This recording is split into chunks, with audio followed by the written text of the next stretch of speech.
are you guys? Happy weekend. It's 7:47 here.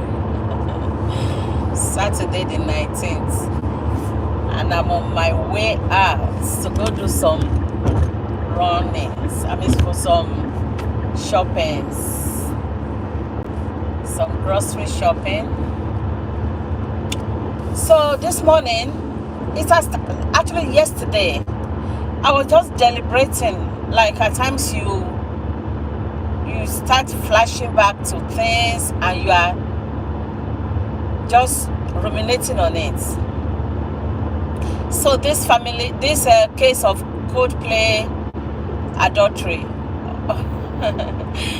Mr. Andy Bryan and the HR manager that was caught in the act, both are married.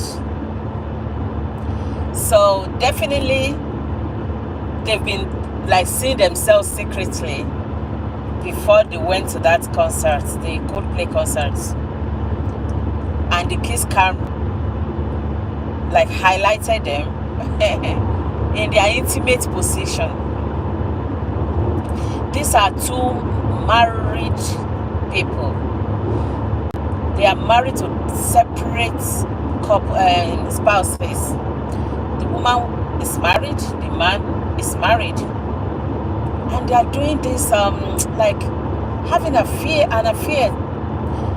Like immorality is everywhere. It's more prominent. I may say it's more prominent in Africa because of our culture. Let me say Nigeria, because of our culture, where men can do things and get away with it. But in the West here, it is not like that. Any form of adultery, even like making a pass at somebody, is frowned at seriously here.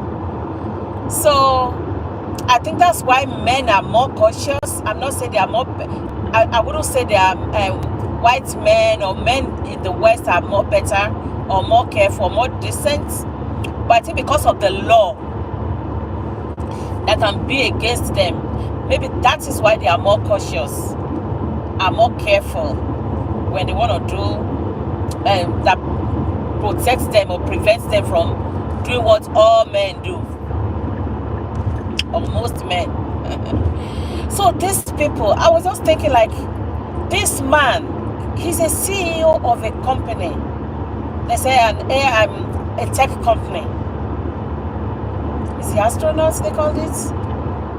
Or Astronomica, something like that. Astronomica, I think. All right. He's a CEO.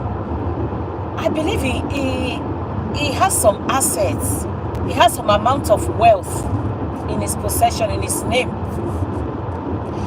And he is not oblivion to the laws, the legislation in his country. And I was thinking, like, why did he do that to himself? Does he not know that, or did he not know that it's going to hit him hard if he was caught? So I was thinking, like, why did he do this? But you know what? On the other hand, I started thinking, many marriages, like they are broken inside, but they still live together. The marriage is like they are gone. They've grown out of the marriage. They have grown out of love, but they are still living together, just cohabiting. So this we go, and the other partner will go and look for enjoyment or comfort or peace elsewhere. Why don't they just walk away?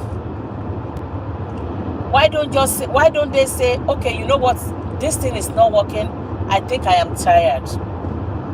Some of them don't do that because of what they are going to lose when they are sharing their assets, the properties. So because of that, they will be managing the marriage. They will be in it even though they are no more in the marriage. Emotionally, they've detached, but physically, they will still be in the marriage just to have their assets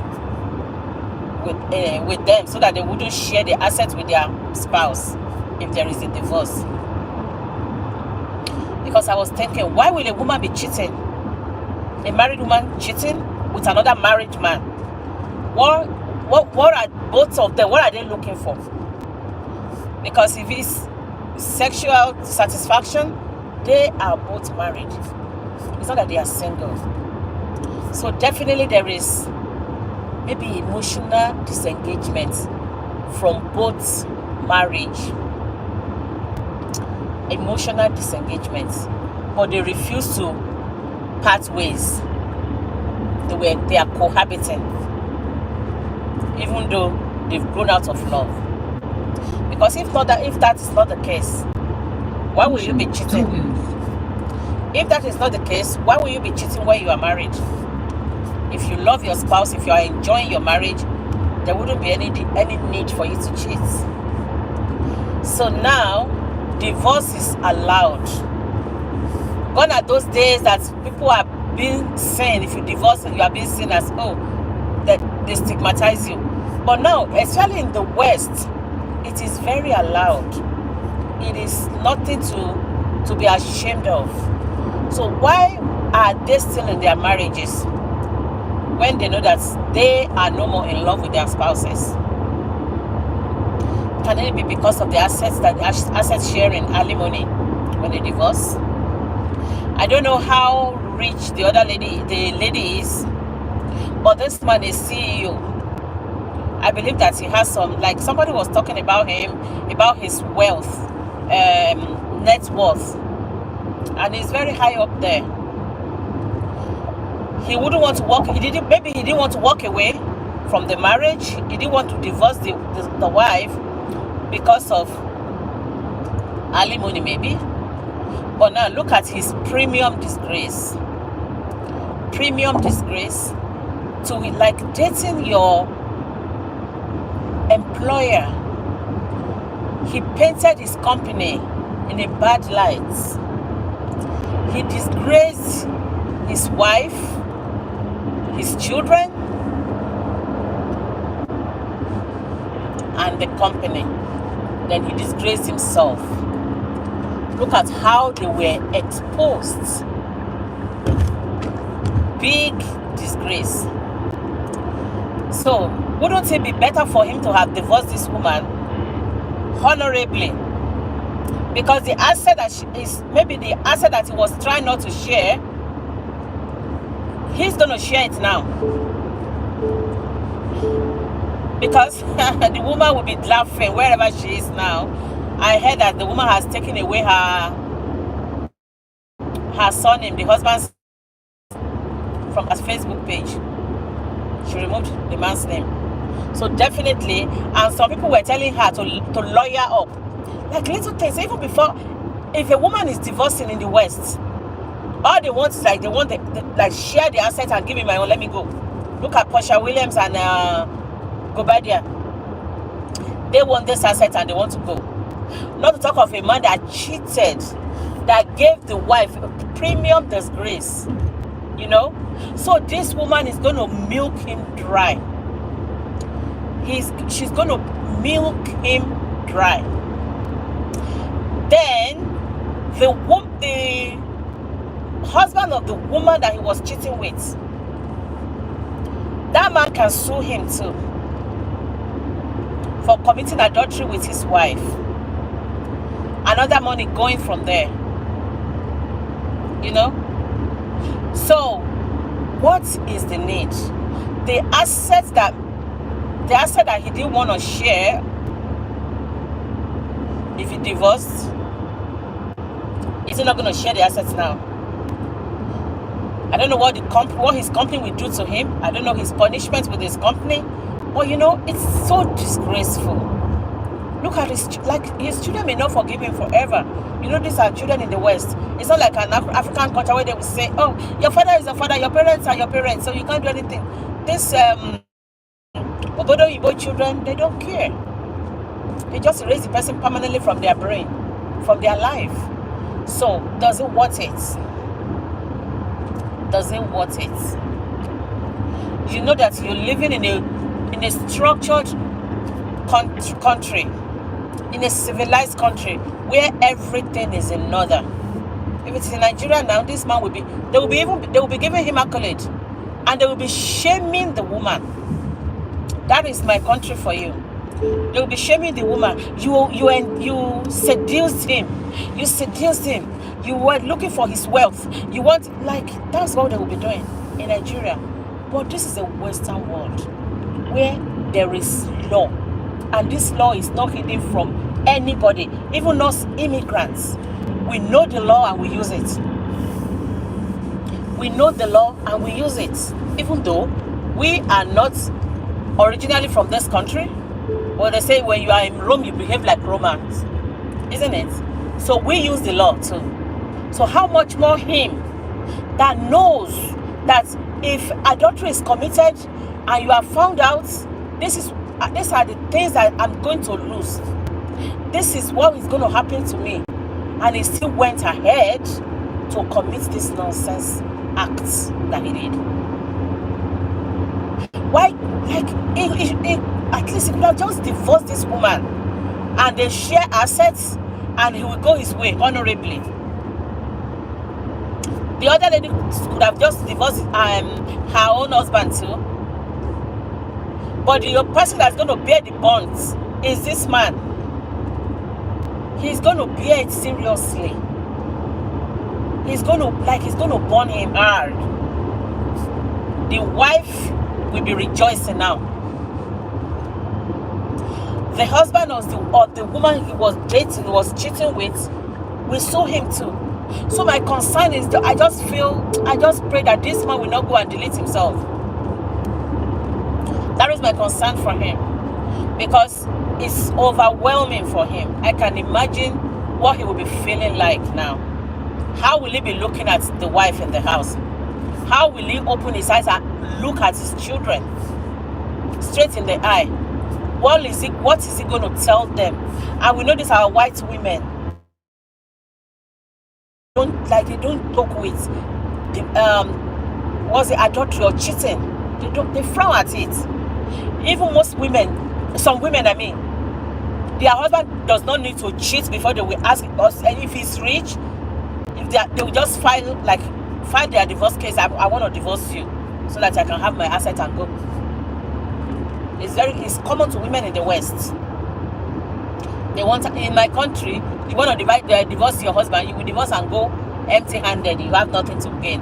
So most of the time, women stay in their relationship, in their marriages, even if it is abusive, because they are not going to gain anything from it.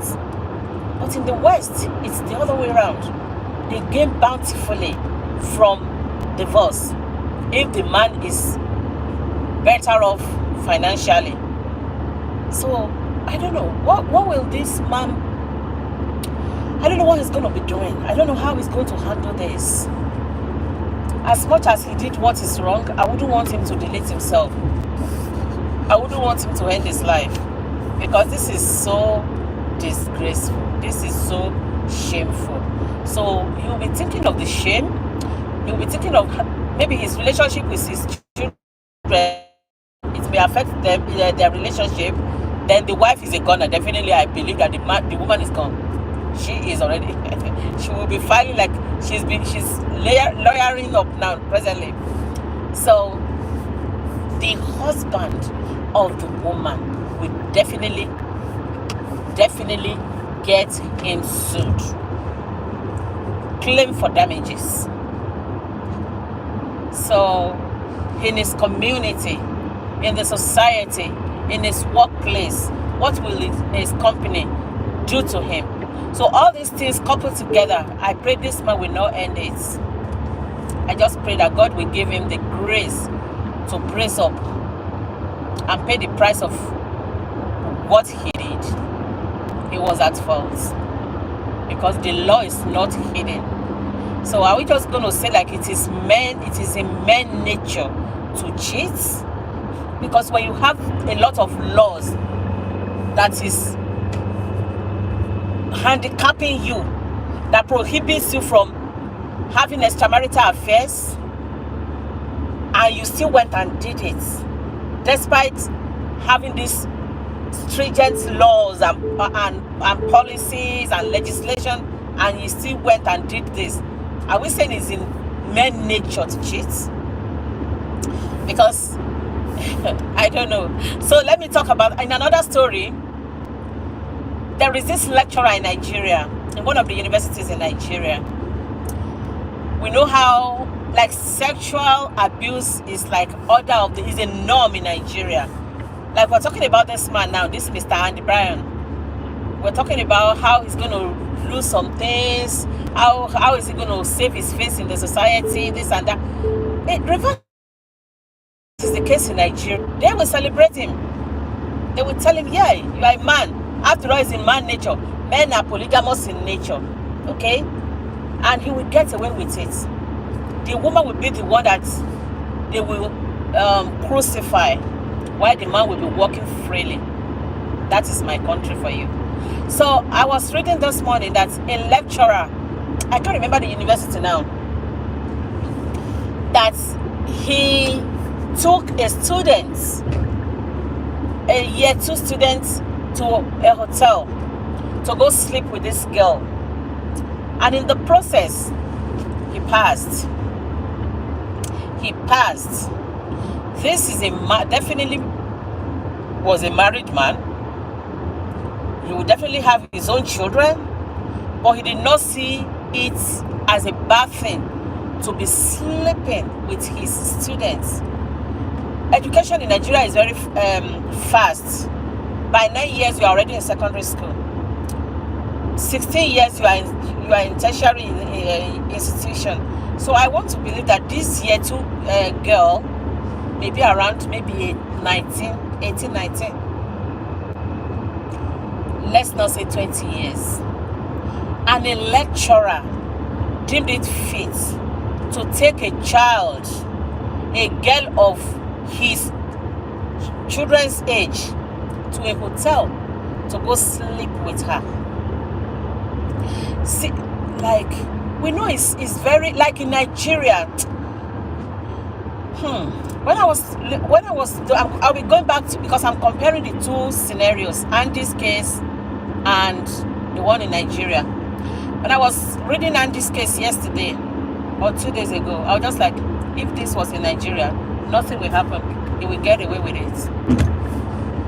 Then I saw this yesterday.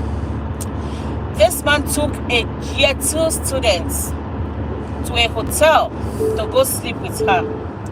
Before they started their business, he went and drank a bottle of energy drink. We know what energy drink causes. It can make somebody to have a heart attack. He drank energy drink so that he will get power to brutalize the girl. And they said they did round 1. Then they were on the second round. When he breathed his last breath, he died. Can you imagine that a lecturer that's supposed to be the one to instill morals to his students is the one violating them? And they said the girl was arrested, and they started to say the girl was the one that deleted the man. That is my country for you. They didn't see the man as a stupid and useless man for being a lecturer and you are sleeping with your students. But they were asking the girl what she did to the man that made him to pass. Because sexual abuse has been normalized in Nigeria. It's very normal. Even if you are complaining, you will be hearing women saying, what's the big deal in that?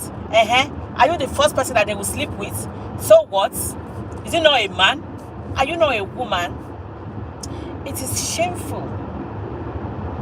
It is very shameful that women are being sexualized in every area in Nigeria. I don't know if it happens in other African countries, but in Nigeria, it is so bad.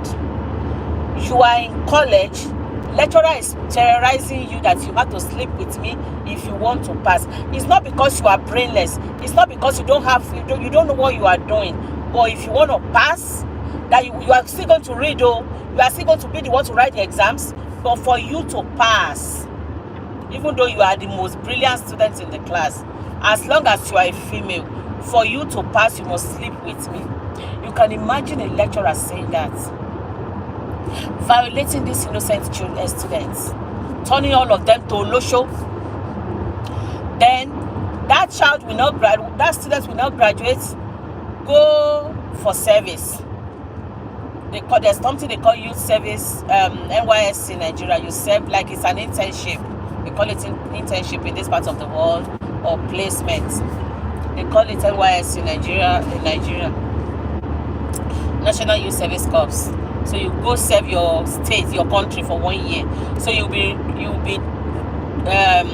deployed to different parastatals. It can be a bank, a school, different organizations, to go serve your state, your country for 1 year.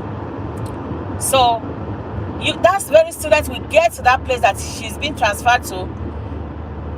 Men in that office will start telling her that until they see what is underneath her skirts, else she will be miserable. Then she has to sleep with them.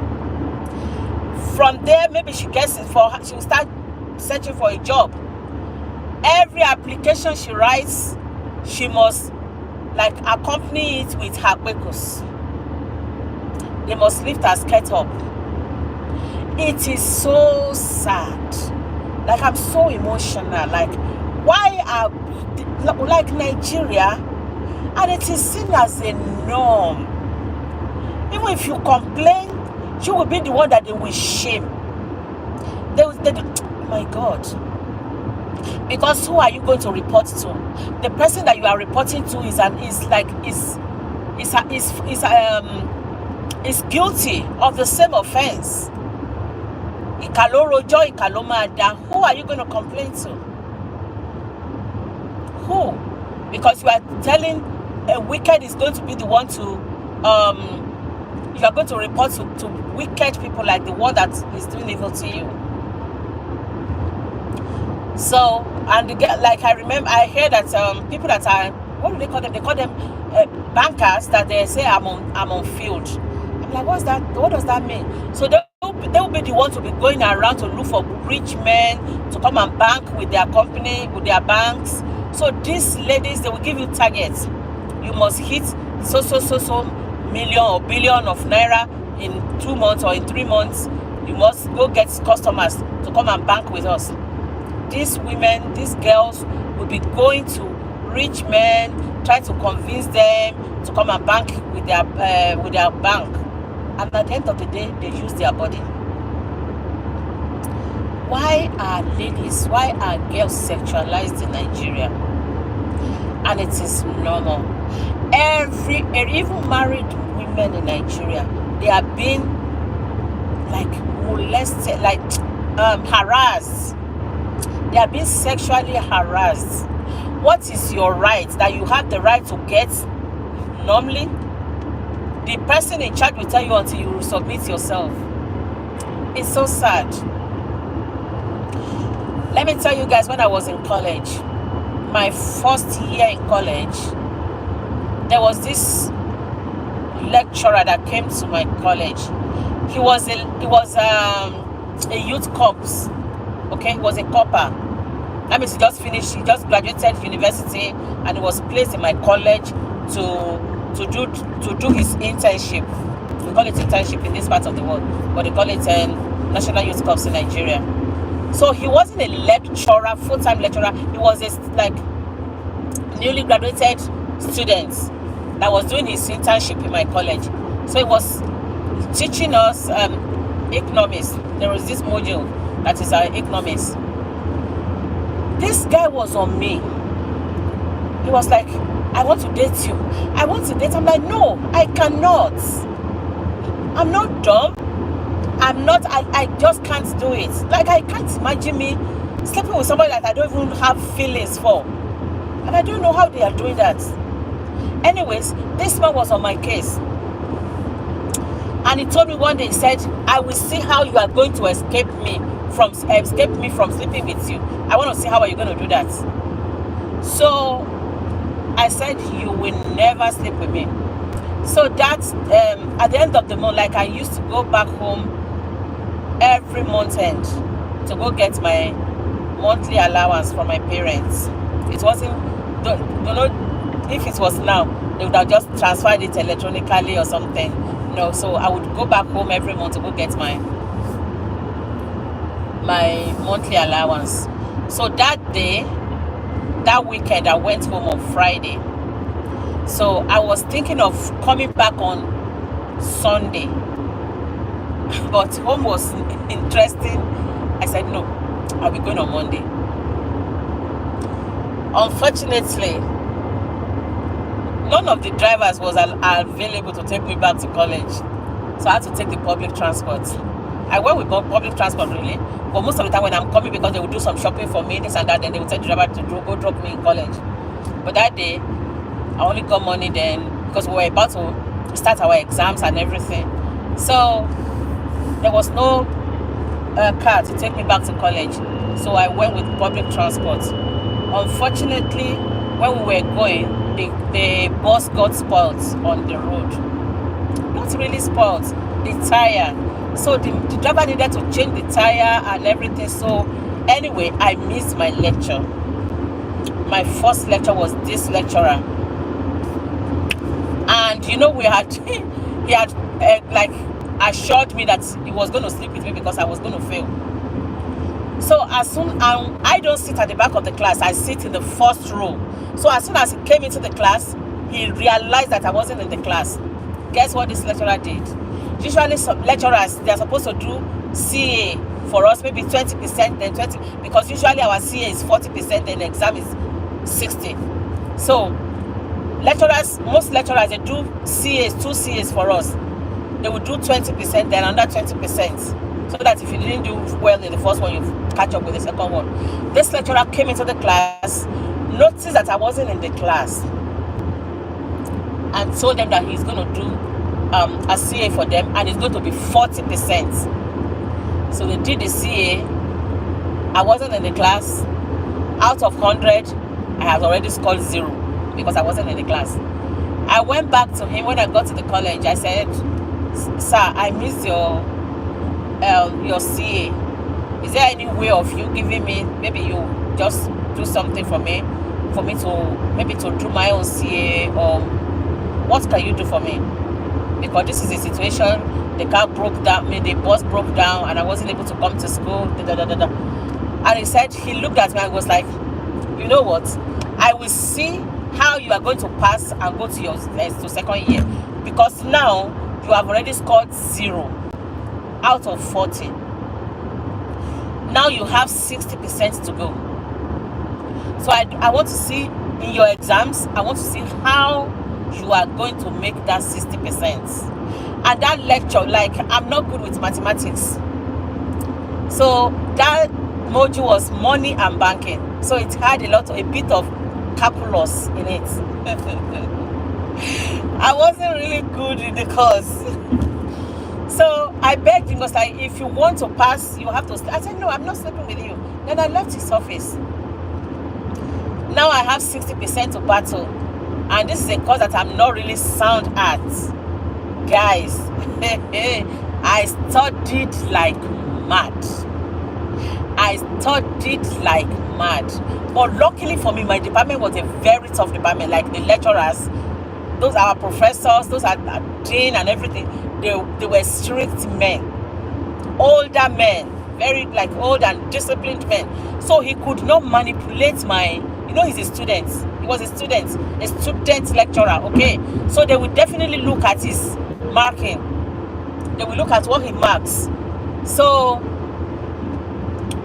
when the exam came, before the exam, I studied like my life was dependent on it, and it was actually dependent on it anyways. So when the result came, so I knew that if I performed very well, he's not going to be able to manipulate it because of other dean of our department and I knew that he's not going to manipulate it. All I needed to do is just make sure that I pass it. So when the result came, I got 58 out of 60. I was so happy because that was how I escaped. That was my first and last encounter with lecturers that want to sleep with, because thank God for the department that I was. They were strict lecturers, decent, very old men. You know those, we even named them, like some of them are sadists. They were so like mean, so serious. So thank God I escaped. So that was my first and last experience, and it wasn't a full-time lecturer, it was a copper. So it is very common at every stage in Nigeria. Every area you turn to, you will see somebody that wants to harass you sexually. Look at this Natasha's case. Women are the one even like talking about it. One man came on national television to be asking Natasha, why are you that beautiful, self? Why are you that beautiful? Is it a crime for somebody to be beautiful? Somebody said, so what? You are not even happy that the man asks you out. This is a married woman. That is the extent of immorality in Nigeria, where sexual immorality is seen as nothing. And you will see fellow women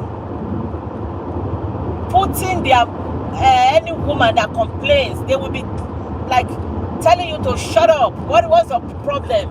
We already know that men are polygamous in nature. You know, these are dirty women that are doing the same thing. So honestly speaking, let me just keep that to myself. But hardly, like, I respect women, but for you to attain the heights of your career in Nigeria, you will need to compromise some things.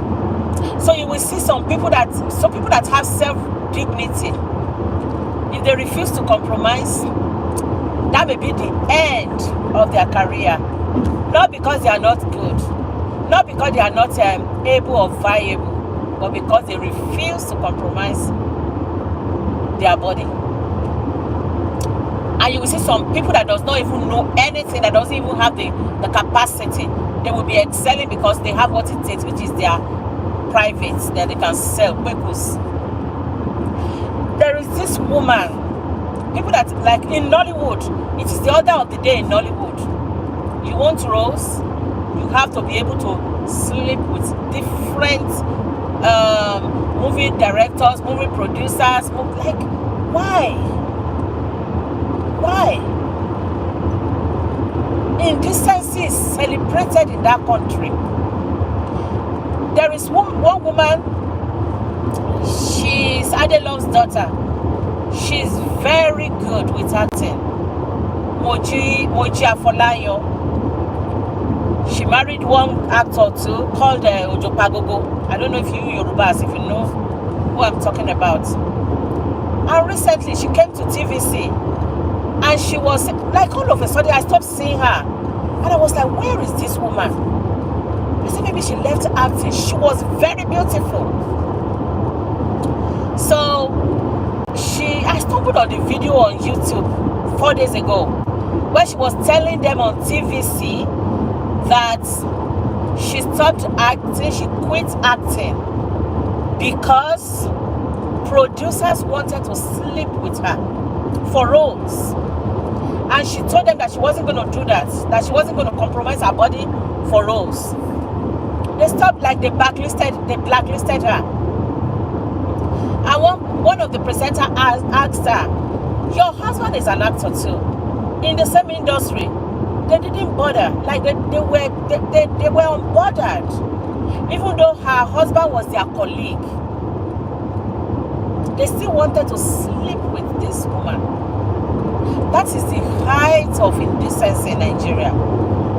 The sexual assault in Nigeria, my God, is horrible. It is in every parastata, every area that you turn to. What is your right that you have legitimate rights to? You must sleep your way through it. You cannot compromise your body. You are not going to get it. It's so sad. People are working and they deserve their promotion, but they cannot sleep with their boss. The promotion will not come. And it's like it has become the norm. It's the order of the day. You cannot, if you even complain, you will be the one they will shame. You better go and do what you need to do and to get what you need to get. It's sad. I don't know when, and I don't know how. I don't know when and how this morality, this sexual assaults in Nigeria will stop. The way they are assaulting women in Nigeria is disappointing. It's shameful. It's shameful. These are leaders, even in the House of Rep, in the House of every area, the politics. You want to be in politics, you have to sleep around. Before I left Nigeria, I was in politics. I was a member of AMPP that time. Rocha Sokorocha was our presidential aspirant. So, and in my state, in my local government, I was made the women leader of my ward.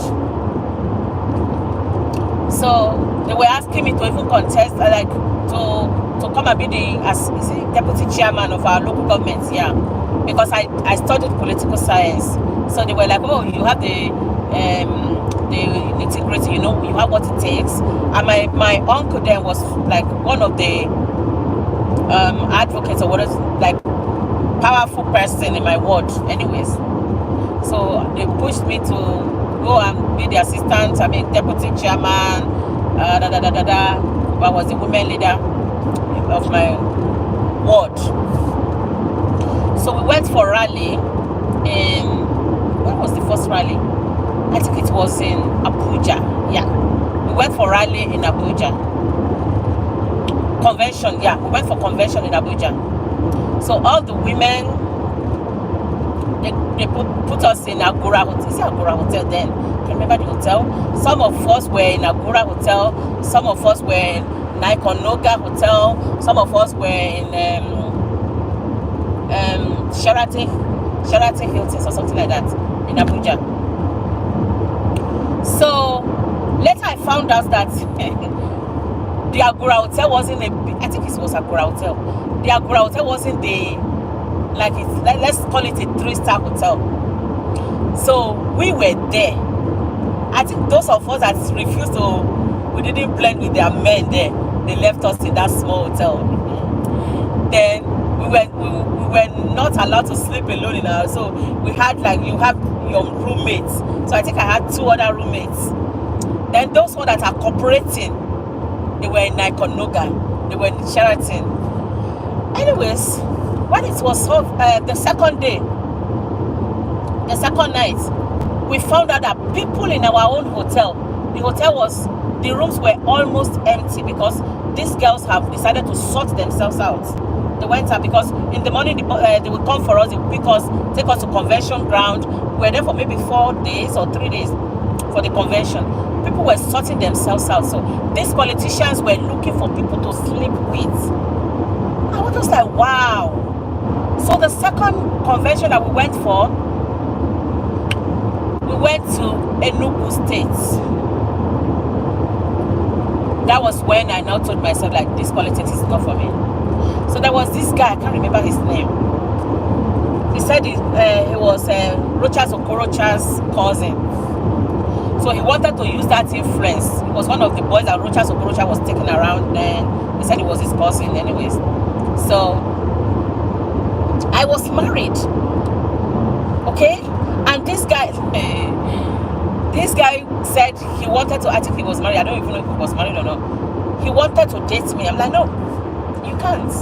So anyways, I just found out that women in politics, it's going to be very difficult for you not to trade your body. It's going to be very difficult for you not to trade your body. If you want to aspire high, you must sleep around. You must sleep with them. So I had to pull out. So even in our political roles, that you know that you are capable, you are competent, they still want to sleep with you. You are working, your promotion is due, they want to sleep with you.